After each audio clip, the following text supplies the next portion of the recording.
Olá a todos, sejam muito bem-vindos ao quarto episódio da terceira temporada do podcast da CDL Jovem Caxias, o Shima Jovem. Eu sou Matheus Quadros, coordenador do Departamento de Comunicação, e estarei com vocês novamente na apresentação de mais um episódio. Então, como eu comentei, nós estamos na quarta etapa da nossa trilha empreendedora e hoje falaremos sobre o seguinte tema: inteligência artificial no comércio e serviços, o futuro do varejo. Como as tecnologias e a inteligência artificial impactam nos nossos negócios. O Shima Jovem, então, recapitulando, a gente traz uma ideia de bate-papo um pouco descontraído, assim como nas rodas de chimarrão aqui do Rio Grande do Sul. Então, conectando assuntos, da nossa realidade empreendedora nessa linha de podcast e de conversa. Reforçando, então, mais uma vez, o nosso patrocinador principal, único e exclusivo, Sicredi Pioneira, está mais uma vez conosco na CDL Jovem Caxias, a primeira e maior cooperativa de crédito da América Latina, que nos acompanha em todas as nossas ações da CDL Jovem. Então, aqui o registro da marca na nossa cuia também, na roda do chimarrão.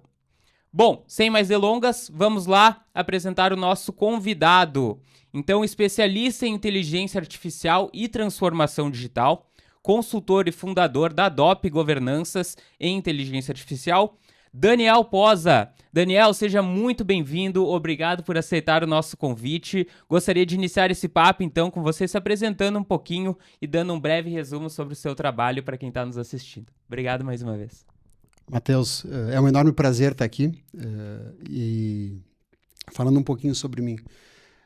Eu gosto de me apresentar dizendo que, acima de tudo, eu sou pai, eu sou marido, eu sou um eterno estudante, sou gaúcho com muito orgulho, aqui de Caxias do Sul, e para mim é importante falar isso, porque independente de todos os títulos, de todas as conquistas profissionais, a gente é gente antes de mais nada, né? E aquilo que a gente faz fora do trabalho fala muito mais sobre o que a gente é do que efetivamente aquilo que a gente faz profissionalmente. É óbvio que aqui a gente está num ambiente empresarial, onde a gente precisa falar de negócios. E quando a gente fala sobre inteligência artificial, eu acho que é poeticamente interessante começar assim, porque inteligência artificial não é emoção, né? E eu acho que, e talvez essa pudesse ser a última frase desse podcast, né?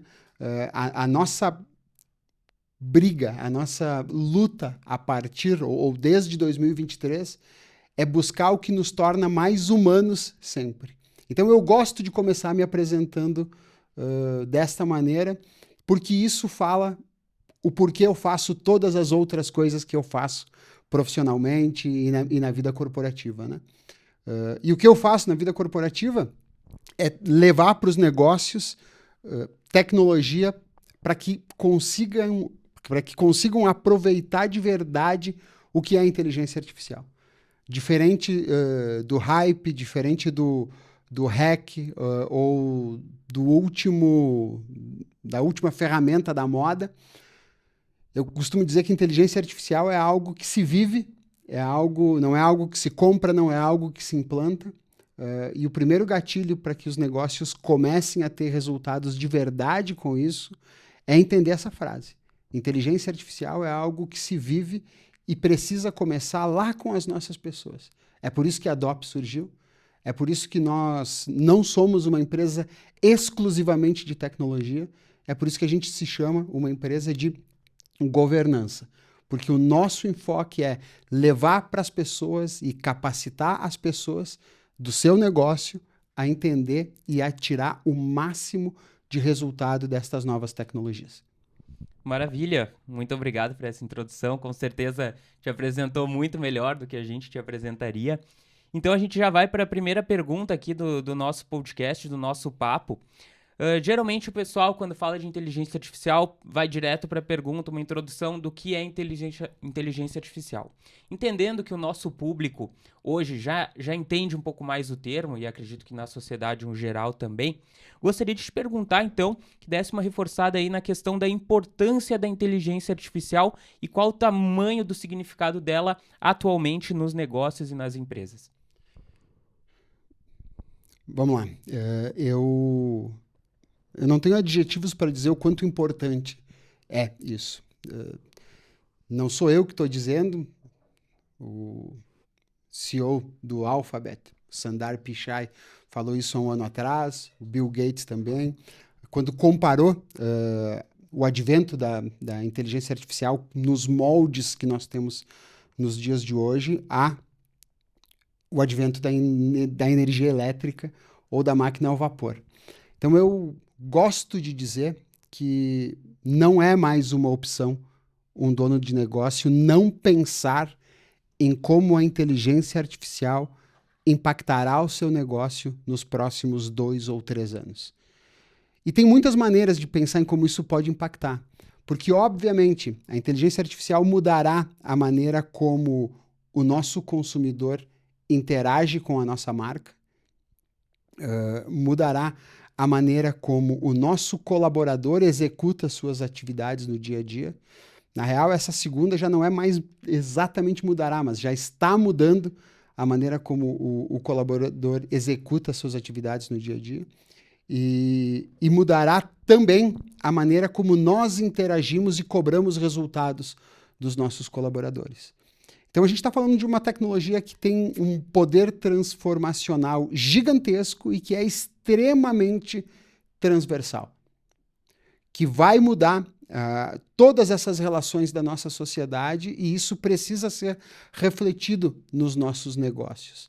Ao custo de não fazer isso, de se perder relevância. A gente está num momento, e eu adoro essa frase, que quem não está escalando para usar melhor essa tecnologia não está parado. Quem não está escalando está escorregando.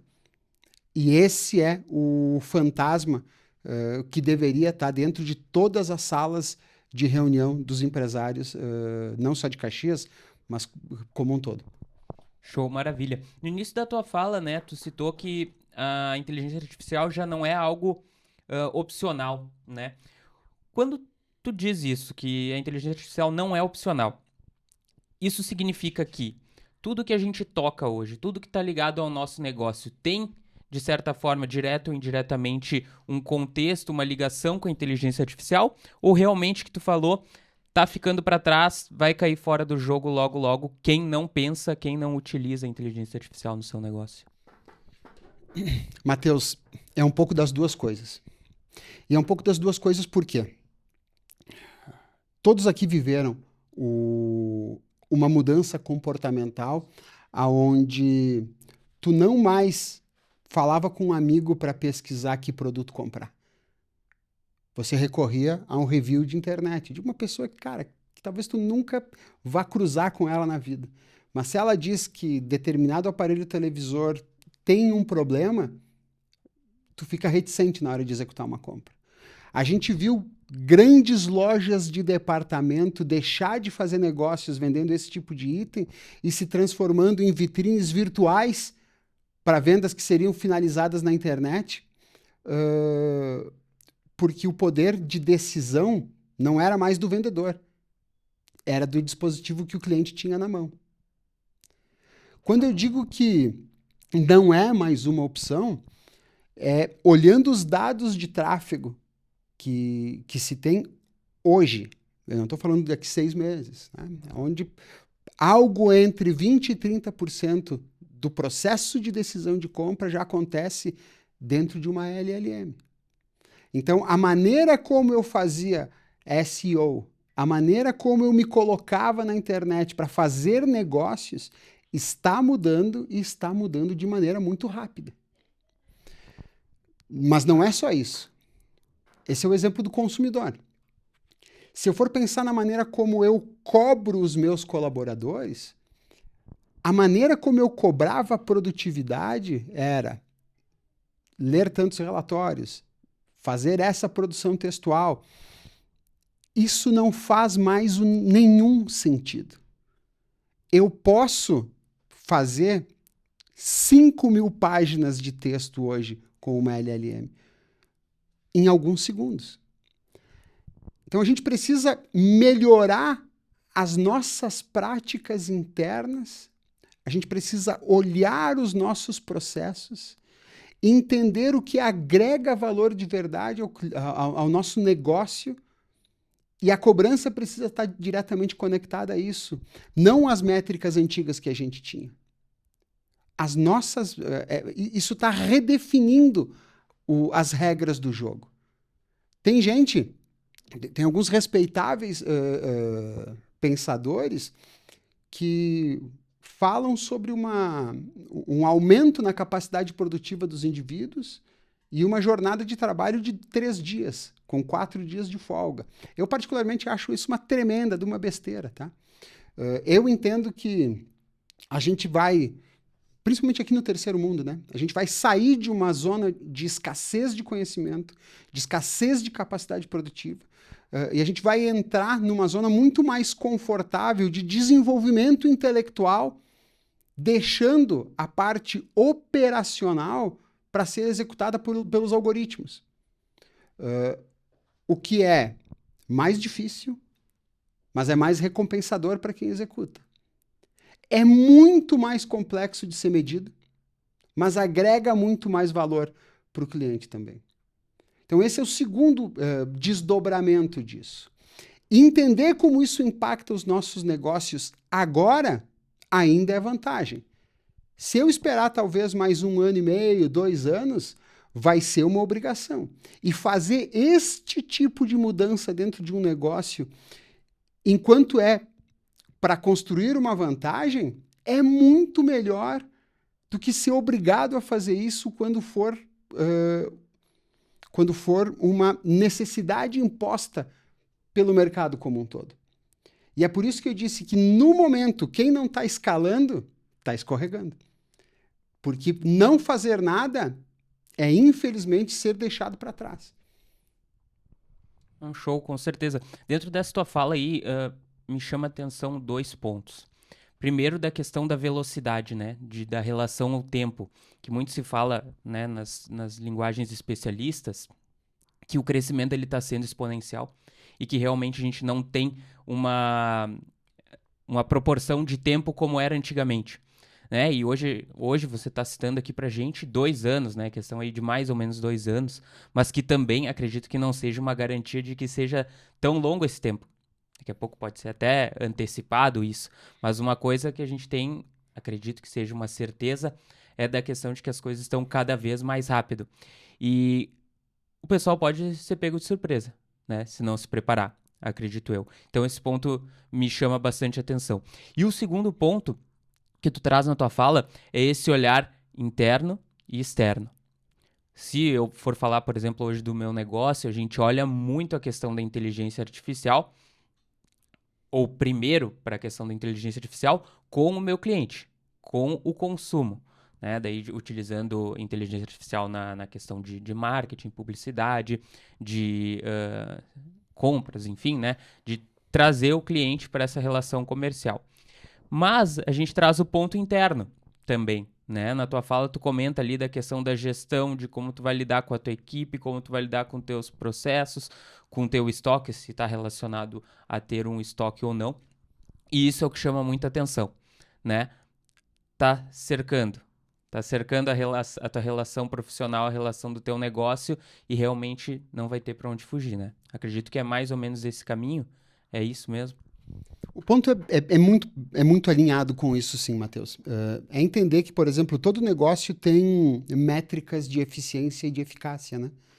É entender, principalmente as métricas de eficiência, como eu posso continuar atingindo os meus objetivos, mas otimizando os meus recursos. Sejam eles os meus insumos de produção, sejam eles o tempo, sejam eles, obviamente, recurso financeiro mesmo.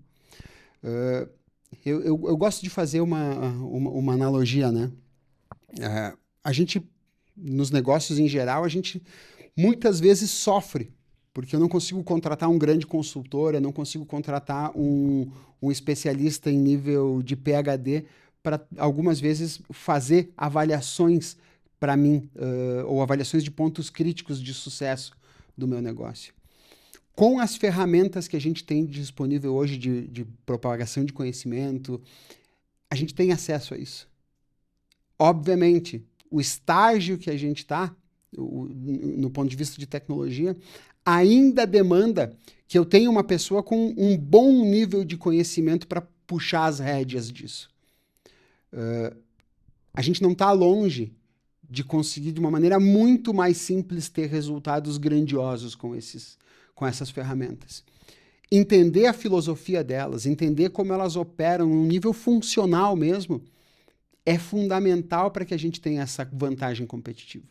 Então, por exemplo, eu não sei se hoje... eu sei que tu trabalha no setor de alimentação, certo, Matheus? Eu não sei se hoje, quando você planeja os teus cardápios ou tu planeja as tuas operações num horizonte semanal ou quinzenal, elas interagem entre si e tu busca otimizar a utilização de insumos, ou os processos, ou o balanceamento entre elas. Algumas vezes, e isso é só um exemplo bobo, tá? Algumas vezes, para que eu consiga ter esse tipo de resultado, eu preciso ter um conjunto muito grande de profissionais para me dar esse suporte. E não é fácil, porque é caro, porque toma tempo e, obviamente, demanda atenção de muitas áreas do negócio.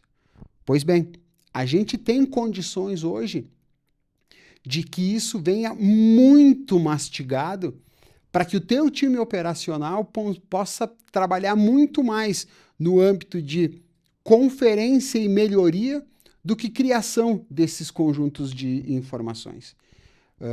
E a capacidade, ou o poder transformacional disso dentro de um negócio costuma ser muito grande.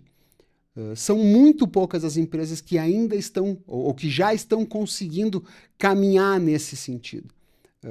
E eu entendo que esse deveria ser um dos itens mais importantes dentro da agenda estratégica de qualquer empresário.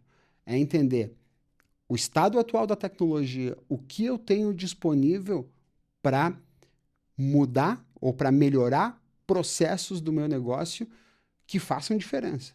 Eu não estou dizendo que, por exemplo, automatizar o processo de criação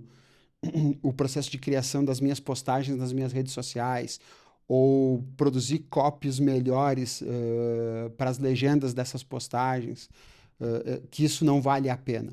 É óbvio que isso vale a pena. Mas isso, sendo muito sincero, já está na vala comum. A gente precisa entender que, olha só, eu tenho possibilidade de mudar a maneira como eu opero de verdade. E isso mexe o ponteiro do resultado. Isso vai fazer com que sobre mais tempo das tuas pessoas ou que sobre mais recurso para que tu faça coisas maiores dentro do negócio. Maravilha, com certeza. Eu acho que a gente pode até usar esse exemplo aqui, né, de como a gente está olhando para a relação empresa-consumidor e não olhando tanto para a gestão, né? E até ontem estava numa reunião com meu sócio, a gente olhando para alguns dados, né, para algumas informações que ainda não muito esmiuçadas, assim, digamos, mas que a gente tem tentado nos últimos tempos é isso. Abastecer o máximo de informações, colocar o dado, realmente abastecer uma inteligência artificial, seja ela qual for, com as informações do estabelecimento, justamente para nos trazer novas informações. Mas tudo vai, como tu comentou, de uma questão de aprendizado e da gente lidando internamente com isso, né? Não tendo uma relação com um consultor ou, né, se bem que, de certa forma, a gente, dentro das relações que a gente tem de networking, né, de troca, a gente volta e meia aí, vai captando algumas dicas aí, alguns sinais que com certeza podem contribuir com o nosso negócio, né? E aqui, logicamente, falando de um exemplo aqui que a gente está utilizando para você também trazer para a sua realidade e entender do que pode ser colocado em prática dentro da tua gestão. E agora, Posa, conectando aqui então a inteligência artificial ao varejo, né, que é o que a gente coloca como tema central do nosso movimento, né, a nossa entidade, a Câmara de Dirigentes Lojistas daqui de Caxias do Sul, que também tem dentro das suas federações estaduais aí atuação a nível nacional. Então, falando um pouquinho do varejo, pode abrir um pouquinho aqui para a gente quais são os maiores e principais impactos, né, atualmente, e qual é o cenário previsto nos próximos anos em relação à inteligência artificial com o varejo em específico? Vamos lá, Matheus. A gente tem... Eu gosto, tu usou o termo sinais, né?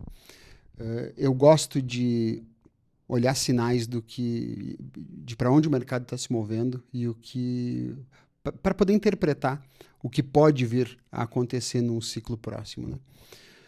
Quando a gente fala sobre varejo, acho que já é pacificado que a gente rumará ao encontro de hiperpersonalização.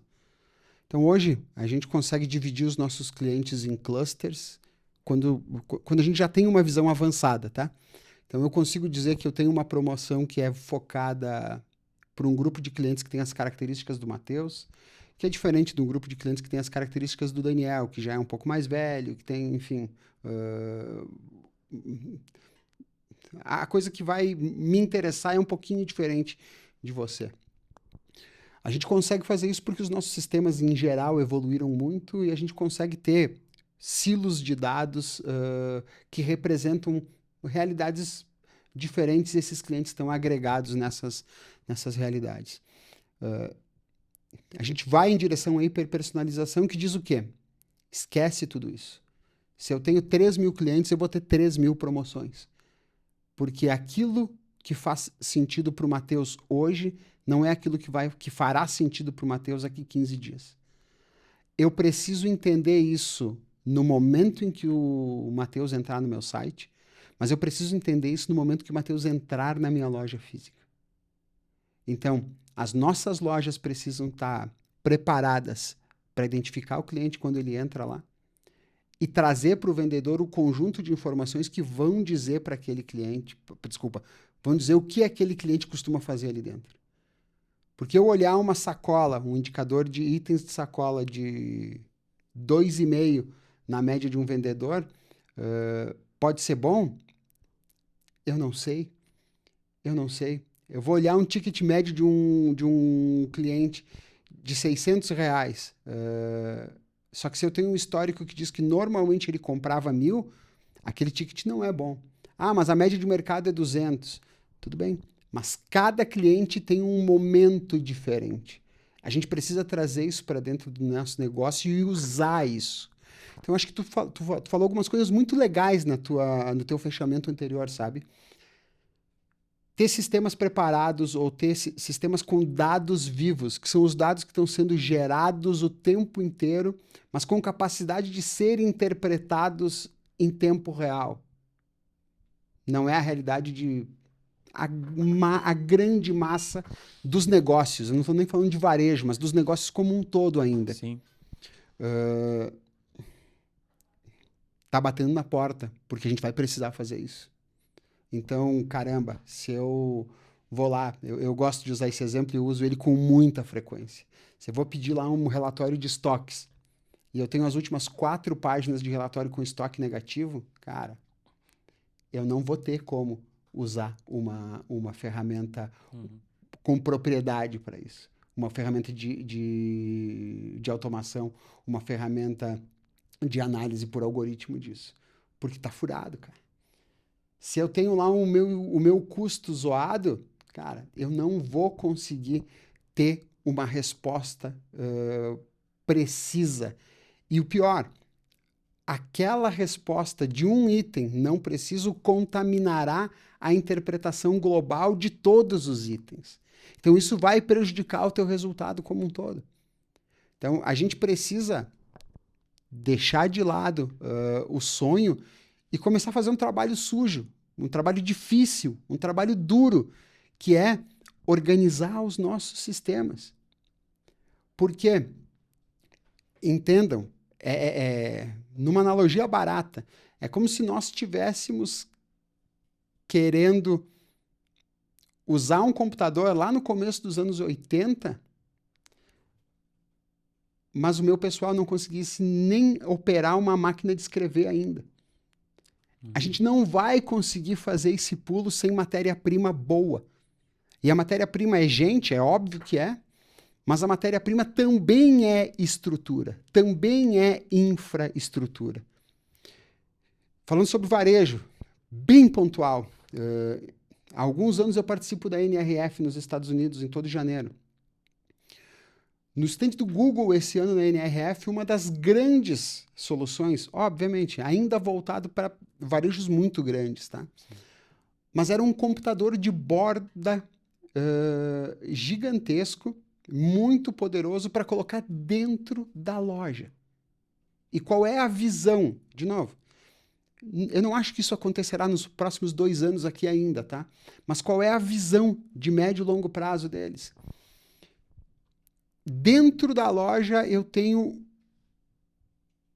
um universo muito grande para coleta de dados críticos, de dados extremamente valiosos. Toda vez que um consumidor teu pega um item numa arara e devolve, é um dado importante. É um dado que mostra que o mix fez sentido para ele. O que não fez sentido para ele é alguma coisa que ele viu depois de ter pego esse item. Toda vez que um item entra dentro de um provador e não sai no checkout, é um dado importante. A gente não mede. Ninguém mede. Ainda. Mas o próximo passo é conseguir medir isso, porque se eu botei na vitrine e eu tirei da arara, a vitrine tá boa. Se eu botei na vitrine e da arara não foi para dentro do provador, o meu mix está errado para aquela loja.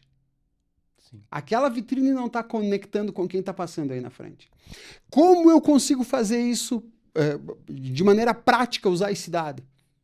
Eu preciso ter uma loja inteligente.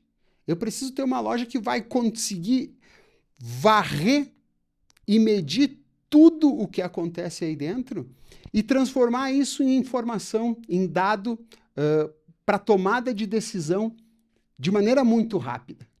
Sim. E, obviamente, eu preciso ter pessoas capacitadas para fazer isso também. Então, eu preciso de pessoas, eu preciso de processos, eu preciso de infraestrutura para só depois usar a tecnologia. Entende que neste caminho todo, eu passei por pessoas, eu passei por infraestrutura de equipamentos, eu passei por processos de negócio e a inteligência artificial é o quarto elemento. Então não adianta eu investir a quantidade que for de grana num motor de inteligência artificial se eu tiver falhado nas 4 primeiras. Eu vou queimar esse dinheiro. E é isso que eu vejo em larga escala acontecer. De novo, isso eu vi em janeiro. Se eu for pensar em um pouquinho mais à frente que isso, talvez 2027, falei sobre isso hoje de manhã em um evento, a próxima barreira para os grandes modelos, foundation models, que são as grandes empresas que fazem essas ferramentas comercialmente muito conhecidas de AI, é fazer com que elas saiam do teu telefone, do teu tablet, do teu computador, e elas fiquem muito próximas de ti fisicamente. É isso que está dobrando a esquina para a gente. É isso que no próximo ano e meio a gente vai receber. O nosso consumidor vai receber. E é para isso que a gente precisa se preparar. O que eu quero dizer com isso? O ChatGPT, o Gemini, o Copilot, qualquer um desses caras, eles vão ser um hardware que vai estar contigo o tempo inteiro, te ajudando o tempo inteiro. Sim. A gente vê esse impacto tecnológico aí e da inteligência artificial, que é nosso tema. E Pode ser que seja uma característica mais acentuada aqui na nossa região, mas acredito que em outros locais também pegue forte um pouco. Que o mercado tradicional, aqui falando do varejo ou não, a gente tem muitos negócios, né, que já tem história, que tem uma tradição dentro do varejo como um todo. Alguns, né, que tomaram proporções enormes, né? Então a gente tem aí grandes exemplos do varejo que tem atuação com lojas com uma metragem gigantesca, com estoque gigantesco, entrando no mercado digital, né? E a gente tem outros que daqui a pouco são negócios locais mesmo que realmente ficaram por ali. E quando a gente fala dessa inovação aí, da compra online, né, da loja física, se entrou numa rixa há um tempo atrás, tipo assim, porque o marketplace vai derrubar a loja física, a experiência do cliente e tudo mais. E claro, com o tempo, a loja física foi se defendendo. O mecanismo de defesa foi partir para o marketplace, para a venda digital, né? Mas tu citou um ponto muito importante que me chamou muita atenção, que é da loja física dentro do habitat que ela tá, né? Da sua experiência, do seu conhecimento de varejo físico, o que ela realmente pode olhar para a inteligência artificial para melhorar a sua experiência, ainda assim, na loja física. Então a gente ouve falar muito, né? Porque tem gente que ainda prefere voltar atrás e ir pro artesanal. Tem gente que não gosta do provador online, que prefere o provador físico. Sim, mas talvez não sejam a maioria, né? E como que o varejo físico, né, a loja física, vai realmente implementar tecnologia para sim se fazer forte, né?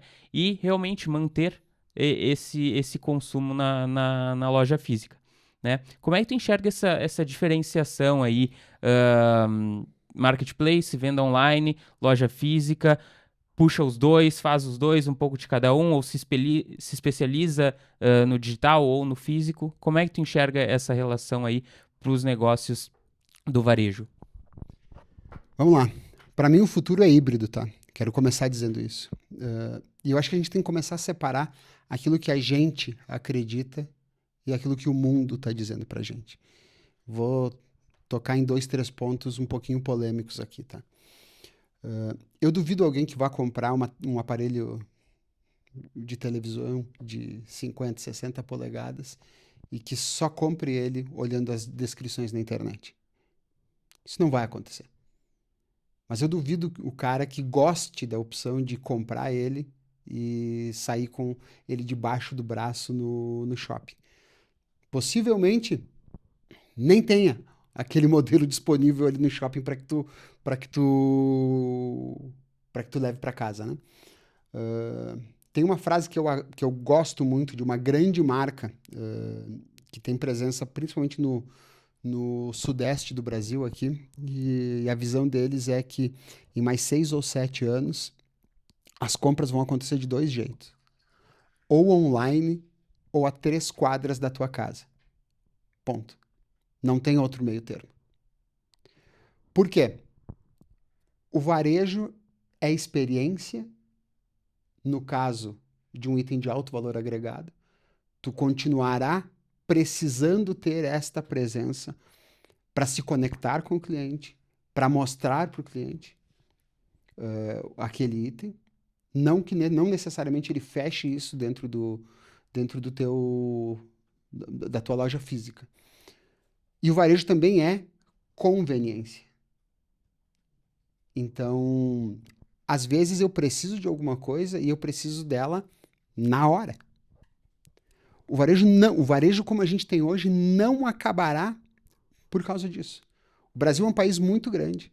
Os desafios logísticos são estupidamente grandes e a gente não tem condição de deixar isso resolver isso de uma maneira muito rápida, sabe? Então,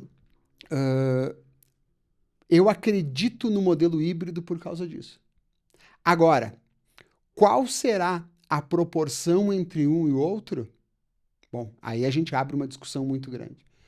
Eu sei que no interior do Brasil, o interior não é o eixo Rio-São Paulo, não são as grandes capitais. Existe uma resistência muito maior ao digital. Mas eu costumo fazer um exemplo, tu falava antes de sinais, eu vou trazer isso de novo. Comparado com 2020, ou 2017, ou 2015, né? Alguns anos atrás, alguns bons anos atrás.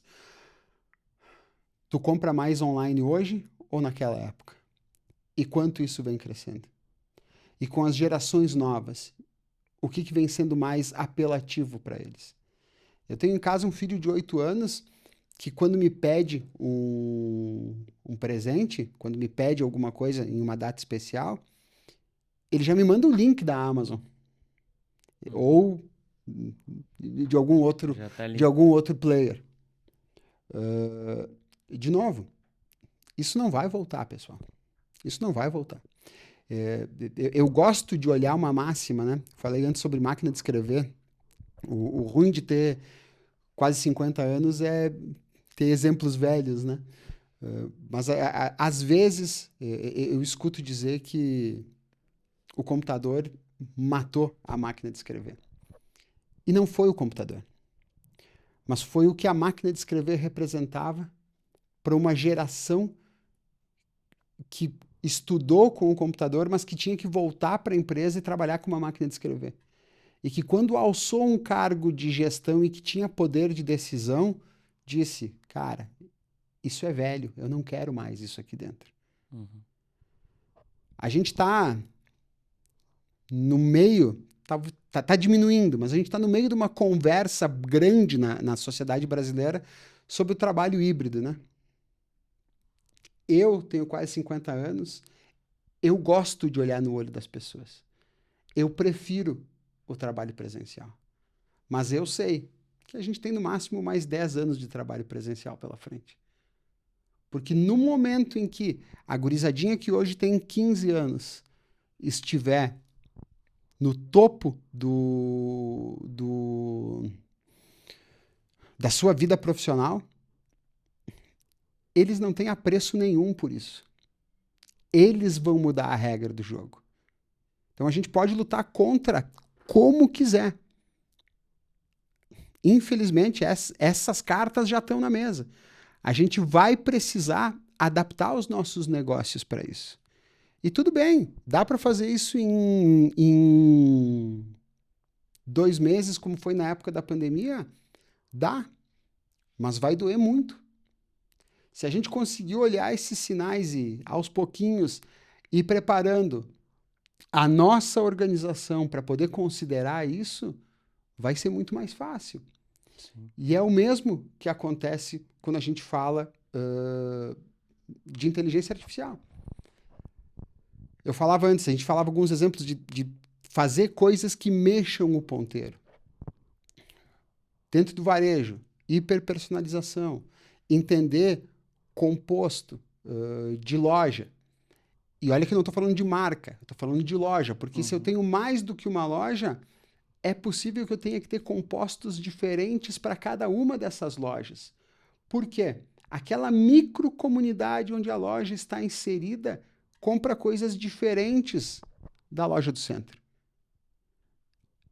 A minha obrigação enquanto patrocinador do negócio é entender essas nuances e entregar o que o cliente quer, ao custo de perder relevância. Então a gente precisa, de fato, conseguir interpretar melhor ou coletar melhor os dados dentro do nosso negócio, interpretar eles melhor para conseguir ter decisões mais qualificadas. No fim do dia, esse é o caminho feliz que a gente precisa seguir. Como fazer isso? Eu falei antes, vou reforçar de novo. Pessoas primeiro, infraestrutura e só depois tecnologia. Enquanto a gente for pensar que eu vou passar o cartão de crédito aqui, vou comprar uma ferramenta maravilhosa que vai resolver os meus problemas, a gente está pensando errado. Isso aí. Tua fala aqui, mais uma vez, eu acho que ela pode ser muito bem conectada com a nossa realidade empreendedora, né?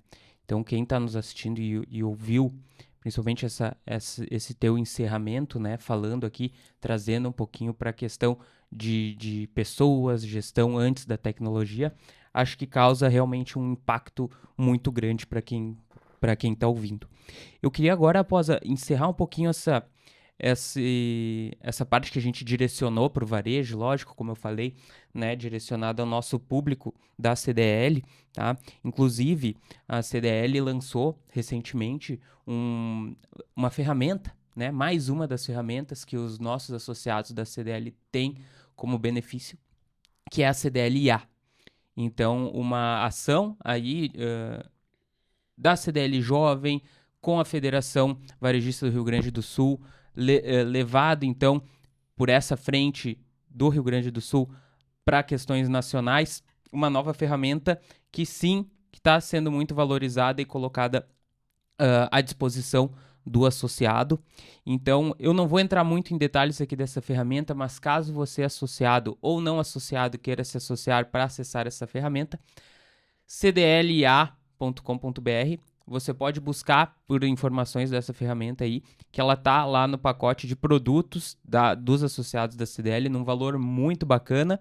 Pode ser aí um caminho que vocês queiram acessar e procurar saber mais, ou se não, procurem as CDLs das suas cidades, que com certeza esse produto aí tem muito potencial.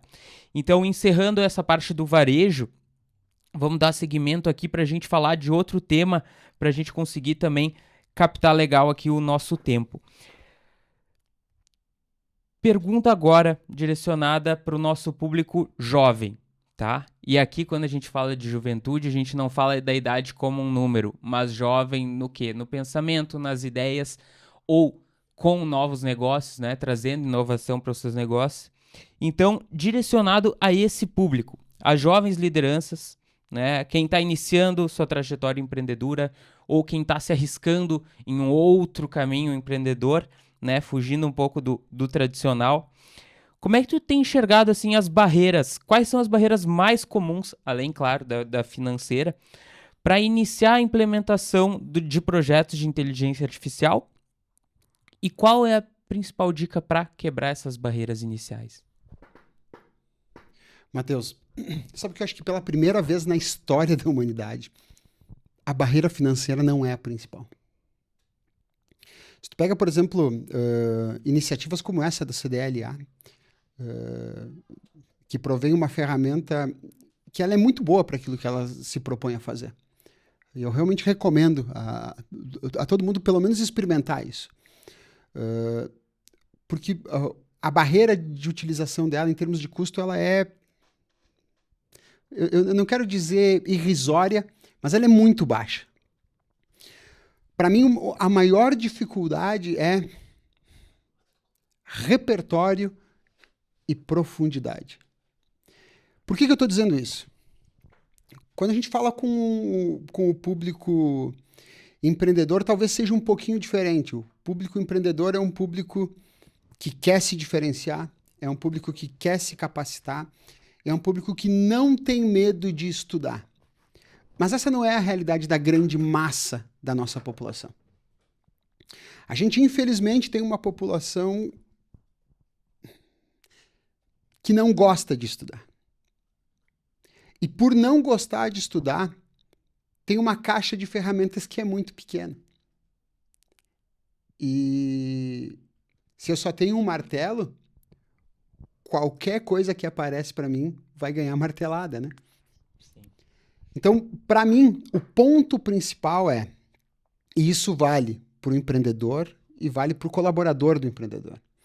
A gente precisa abrir os horizontes dessas pessoas. A gente precisa abrir os horizontes das nossas crianças. A gente precisa entregar repertório para eles. E eu não estou falando sobre treinar em inteligência artificial. Criar repertório é criar experiências para que as pessoas saibam o que elas querem, para que as pessoas consigam pensar de maneira criativa. Por quê? Eu falei antes, a gente tem hoje um PhD em qualquer área do mundo à nossa disposição. Mas se eu sentar na frente dele e eu fizer uma pergunta rasa, eu vou ter uma resposta rasa. Se eu fizer uma pergunta com profundidade, eu vou ter uma resposta qualificada. E entendam que o momento onde a gente está entrando não é um momento onde a gente não tenha mais respostas. É um momento onde a gente não tenha boas respostas. Porque as minhas perguntas não foram qualificadas o suficiente. Então, se eu puder, e eu falo isso para os meus filhos, se eu puder dar uma dica para qualquer um empreendedor, para qualquer funcionário, aumente o seu repertório. E como você faz isso? Você faz isso lendo. Você faz isso vivendo, experimentando, buscando conhecimento. A gente precisa se apaixonar por buscar conhecimento.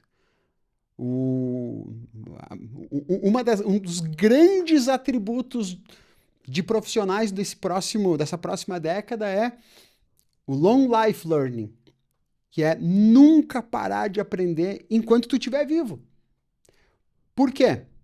As coisas têm mudado, evoluindo tanto e mudado tão rápido que eu tenho uma demanda gigantesca por aprender coisas novas. Ah, mas é chato. Cara, tudo o que tu não está acostumado a fazer é chato.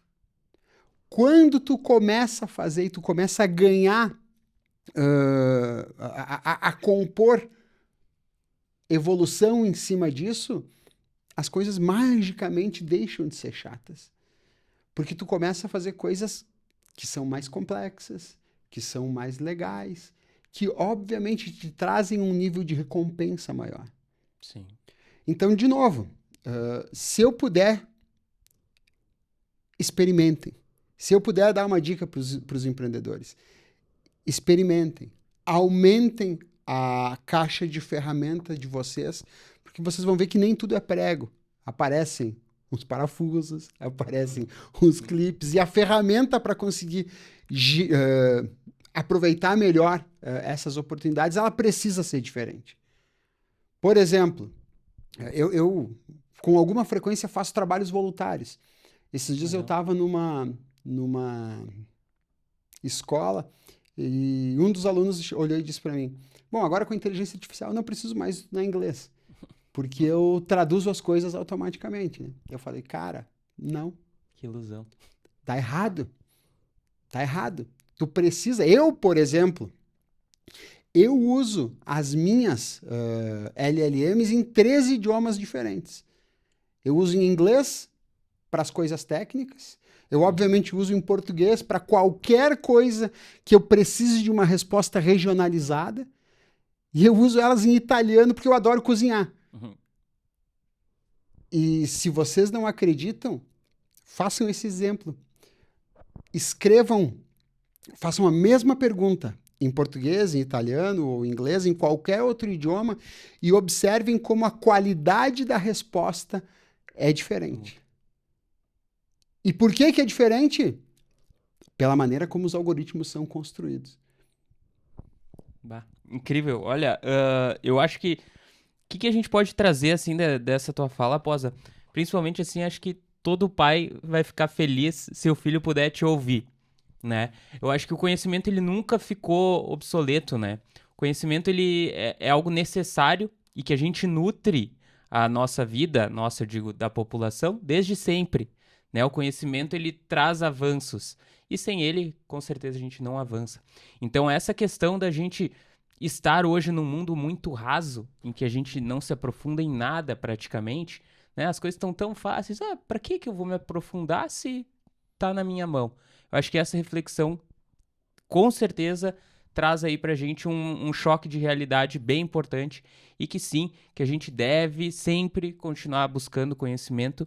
E acho que o teu trabalho, né, pensando aí na inteligência artificial, por ser um assunto novo, enfim, de estar querendo propor isso aos empresários, às empresas, para realmente evoluir, crescer e seguir, né, nessa tendência, assim como nós, como num movimento jovem, de que a gente precisa se desenvolver sempre, né? Vemos negócios aí que explodem, fazem muito sucesso, fazem muito dinheiro, e dinheiro é algo que também o pessoal usa como comparativo. E a gente vê também os negócios que estão engatinhando, mas que o sucesso ele é muito relativo, né? E trazendo essa profundidade, né? Não só a inteligência artificial, mas também em outros assuntos, trazendo essa profundidade, o estudo, a leitura, né? O conhecimento, acredito que tem muito para se evoluir. E no que a gente estava falando de barreiras iniciais de implementação, né? De inteligência artificial, né? E aqui a gente pode usar o exemplo para outras coisas. Mas e para quem não que não tenha disposição, não tenha energia, mas que tá com a cabeça em outras coisas e tá com o bolso cheio? Se eu tenho grana para investir em inteligência artificial, para que caminho que eu jogo? Para onde eu sigo?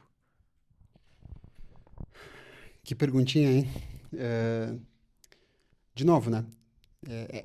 É difícil dar um conselho pro dinheiro dos outros, né? Mas se o dinheiro fosse meu... Contrato Daniel. Não, se o dinheiro fosse meu, a indicação é muito parecida com a anterior. Por quê? Entendo que a gente está falando de uma tecnologia que ela é altamente transversal, ou seja, ela vai pegar todos os setores das empresas, todos os setores da economia, e ela tem uma capacidade transformadora muito grande. Se eu tivesse recursos infinitos hoje, eu me aproximaria o máximo possível de quem está desenvolvendo a tecnologia de mais ponta disso, é óbvio que sim, mas eu desenvolveria o meu repertório, o meu potencial. Por quê? Não adianta eu comprar uma ferramenta de $1 milhão agora. E não adianta, porque tudo que foi construído nos últimos 5, 6 anos é 0, migalha de bolacha perto do que nós teremos nos próximos 10. Então, todo o dinheiro que eu invisto em ferramentas hoje, eles têm uma probabilidade muito grande de virar pó no próximo ano. Então, aonde eu preciso botar o dinheiro é no que vai ficar. E o que vai ficar é conhecimento. E por que eu não canso de bater nisso? Fora do Brasil já se fala de ter o primeiro unicórnio, e só para uma contextualização, o unicórnio é uma empresa avaliada em $1 bilhão, né? Eu vou ter o primeiro unicórnio feito por uma pessoa nos próximos 5 anos. Então, se acredita nisso, que eu vou ter uma pessoa capaz de gerar um negócio valorado em $1 bilhão. Acontecendo isso, a gente vai entrar num momento da economia que nunca aconteceu na história da humanidade, onde a gente tem a possibilidade de fazer a maior transferência de renda na história que a gente já teve. Quem vai conseguir fazer isso? É quem estiver preparado para isso. É quem estiver bebendo o mais próximo dessa fonte. E, de novo, o ponto de partida talvez seja o CDLA.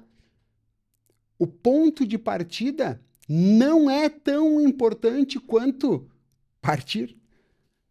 Sim. Se eu fosse falar para o meu filho hoje, meu filho é muito pequeno para entender isso, né? Apesar que eu preciso dizer que ele já entra lá no ChatGPT e pede para ajudar ele em um monte de coisas, tá? Se ele fosse um pouquinho mais velho, aonde eu botaria as minhas fichas seria em ampliar os horizontes dele. Eu não quero que ele olhe para Caxias, para Porto Alegre, para São Paulo, como o limite dele. Ele precisa entender que o mundo é maior do que isso. Ele precisa entender que o mundo é gigantesco, mas que cabe na palma da mão. E aí, a gente está em Caxias do Sul, para quem não está vendo, quem está vendo a gente ao redor do Brasil aí, e com alguma frequência eu uso isso. A nossa universidade, não sei se ainda é, mas na época que eu estudei aqui, tinha um lema que é maravilhoso, né? Que dizia que era pés na região e olhos no mundo. E é um pouco disso. A gente tem que saber aonde a gente está. É óbvio que sim. Mas a gente não pode ser refém de estar aqui. A gente tem que olhar para fora. E no fim do dia, é isso. Esse é o repertório e essa é a coisa que o dinheiro pode comprar. Maravilha. Eu até ia te pedir no final do nosso episódio que fosse mandado um recado aqui pro pessoal, mas dentro de todas as tuas respostas aqui nesse nosso bate-papo, já trouxe diversos insights aí que a gente chama, diversas ideias e diversas clarezas que o pessoal pode assimilar para si, que vai ser até, pode ser que eu peça até repetidamente para tu passar o recado novamente, porque dentro de todas as suas respostas tu conseguiu direcionar isso ao nosso público, que é realmente o nosso foco aqui, que é de trazer nesse bate-papo não somar para a CDL, não somar para a CDL Jovem, não somar para o Matheus ou para os integrantes da CDL Jovem. É para, né, proporcionar conhecimento aí e direcionamento para quem está nos assistindo, que é o desenvolvimento de jovens lideranças, jovens empreendedores. E como eu falei, reforço, jovem a gente está falando aí de quem realmente se interessa, tem essa necessidade de busca, necessidade de aprendizado e conhecimento, né, trazendo para a nossa realidade empreendedora que hoje está a milhões aí, né, rodando em frente.